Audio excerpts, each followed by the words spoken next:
Tungod sa grabing baha sa may barangay San Jose, Cebu City, may sakyanan nga gianod ug naaberya sa bulog sa tubig samtang pinaspasay usab ang declogging sa mga kanal ug drainage sa dakbayan. Ani ang report ni Chelo Valiena. Dihang nibunok ang uwan ni resulta usab kini sa mga lugar nga kaniadtong dili bahaanan karon grabe na nga gisanapan. Sama na lang niining halapad nga daan sa barangay San Jose, Cebu City. Din grabe ang baha pagbunok sa uwan.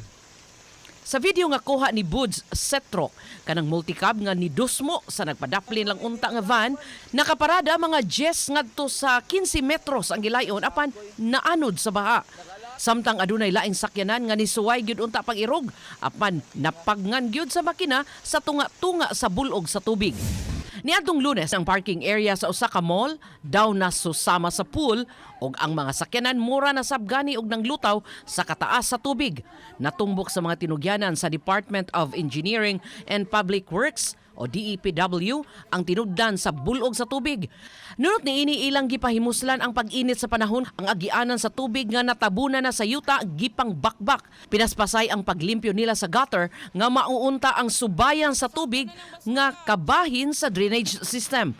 Gawas sa paghawan sa yutang nitabo na sa kanal, gipanghabwa usab ang lain-laing basura, mga bato nga nakabara sa imbornal. Waig sa payan sa ubang trabahante nga muumog sa grabing kahugaw sa tubig basta malimpyuhan lang.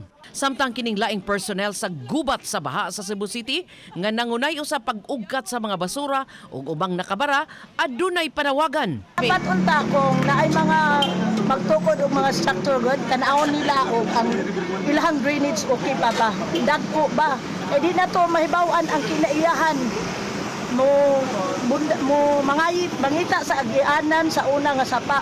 Sa una kuno murag sapa man kuno ni dinhinda kita. Ibalik sila sa ilang agianan.